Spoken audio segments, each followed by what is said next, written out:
بسم اللہ الرحمن الرحیم۔ السلام علیکم ورحمۃ اللہ وبرکاتہ۔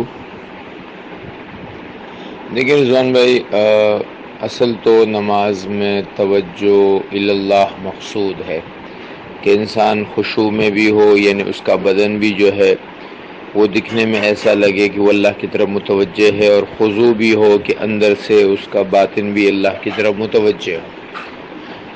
اب یہ توجہ آنکھ بند کر کے حاصل ہوتی ہو تو بہتر عمل ہے، آنکھ کھول کر حاصل ہوتی ہو تو بہتر عمل ہے۔ بعض جگہ پر آنکھ بند کرنے کو منع کیا گیا، اس کی وجہ یہ بتائے گی کہ جب آدمی آنکھ بند کرتا ہے تو پھر خیالات کا ایک سیلاب ہے کہ جو چلتا رہتا ہے۔ بعض لوگوں کو دیکھا گیا کہ جب وہ آنکھ بند کرتے ہیں تو وہ زیادہ اچھا پڑھ سکتے ہیں، سن سکتے ہیں۔